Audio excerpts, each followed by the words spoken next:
You might not be as stupid as you think you are. I had a hard time at school. I was diagnosed with dyslexia, dysgraphia when they were just trying to figure out even what the hell that was. My dad had dyslexia. They never knew what it was. They just called his ass dumb. Same with my uncle. He didn't find out about it until later when he was in the military. And they definitely didn't know as much as they know now. I was put into special classes, LSC. I don't know what the hell that stands for. Special ed. It sucked. Mr. Sean Martin, please come to LSC halfway through the day. Everybody would look at me and a few others that we all thought we were stupid. It was like the walk of shame. Now we got to go to our special classes. This is before middle school when you had a bunch of different classes and you just transfer into the special ed class. No, this was like in the middle of the day. Everyone would be doing some art project, or over the loudspeaker, the entire school gets to hear all the people that have to go to our special weird classes. And who were in these special weird classes? Well, juvenile delinquents that went to juvie, extremely disabled people, and then there was people like me that were somewhere in the middle. By middle school, I basically related myself with the juvenile delinquents and was out to prove that I was not dumb, well, internalizing that I was dumb. And that stuck with me well into adulthood. Really, really hurt my self-esteem. Well, poor me, right?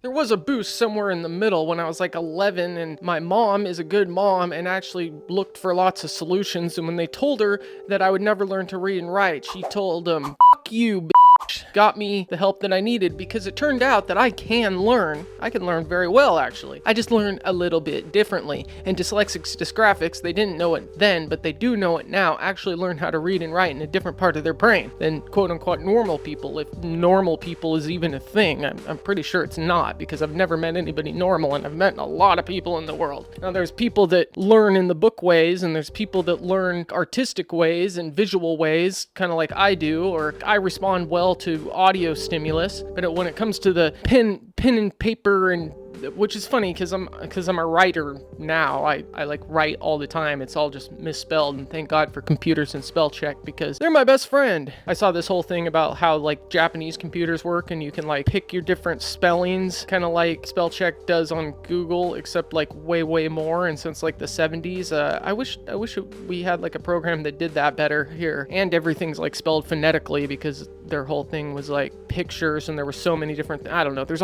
I saw a whole video about it. Oh my God, it's really good. So when I was like 11, I went to the Mark Twain workshop. I got a t-shirt, and it boosted my self-esteem, because when they gave me an audio IQ test, it turned out that I actually scored really high, way above average, and I felt like I was smart. Except then I went back into public school and realized, no, that's not the case. You're still stupid. Then I found drinking and drugging, and that became my escape. That's how I dealt with my problems. That's how I dealt with my self-esteem issues. And when I was doing that, there was moments of delusion and grandeur. There was probably moments of delusion and grandeur anyways, and then I would fluctuate from thinking very highly about myself to thinking that I was like nothing and worth nothing, and life isn't worth living. I did that for many years, and I still struggle with this, because it's so embedded in my head that I am stupid, that maybe I'm actually stupid. But really, logically, I'm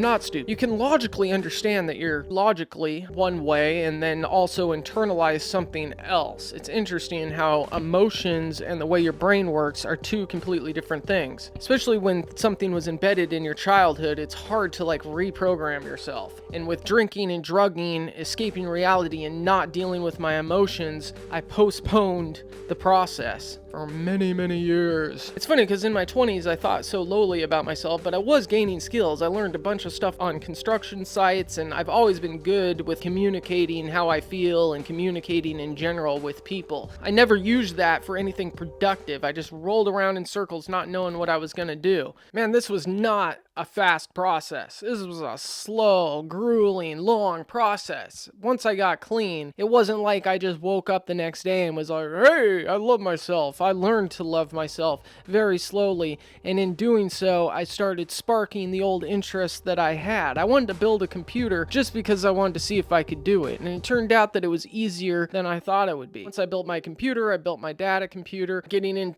to cameras. I didn't know what aperture was, so I learned all that. I did the best I could with my cell phone. Then I bought a camera, and I'm still learning every single day. And I've learned to learn, like that last video I did, or a couple videos back or whatever, to love to learn. And in doing so, it boosted my self-esteem, and I realized actually I'm not stupid. I may have wasted a bunch of time, but I also got a bunch of experiences from it, and there's no time to regret the past. One frustrating thing is that I do feel like I'm in a race, realize that we have limited time. Look, I didn't think I was gonna live to 30, and here I am, and I'm like, dang, I'm still alive, and now I gotta build these skills that I wish I would have built when I was a kid. However, I know many people that never find what they're passionate about, and I feel so fortunate, even if it's late in the game, because sometimes people never find it. And really, in comparison, I'm still pretty darn young, and anything can happen. And even though I'm not satisfied with my financial stability right now, or the circumstances I find in my life, I do love my dog.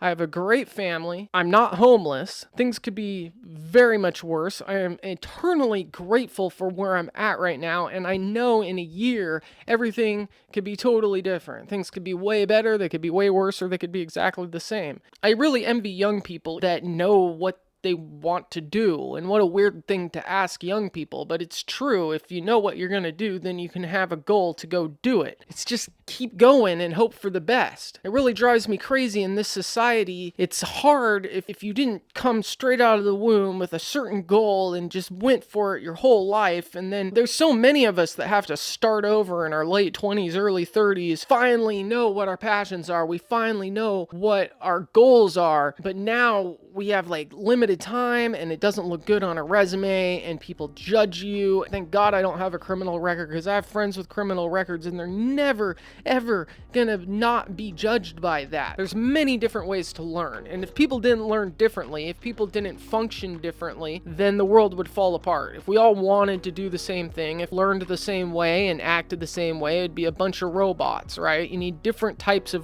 even if we are a bunch of robots, you need a bunch of different types of robots to do different tasks throughout the planet, or else the planet doesn't work. I think the school system is ridiculously stupid itself. If it wasn't for a few good teachers, I don't think I would have learned how to read. I probably would have dropped out, never graduated, in much worse shoes, committed crimes, and never built the self-esteem that I've built now. Not saying my self-esteem is perfect. I still struggle just like everybody else. And I want to take a moment to thank the teachers that were there for me, that went off the curriculum a little bit, because they knew that most of their students thought differently. They took their time and went and did extra work to change the curriculum, teach us the ways that would make sense to us. What's crazy about it is I have friends that did really well in school, read really well, read all the Harry Potter books when they were, 10 or whatever, 5 or however, I don't know, super young. They were reading really, really well, and the school system didn't work for them either. It like held them back and pushed us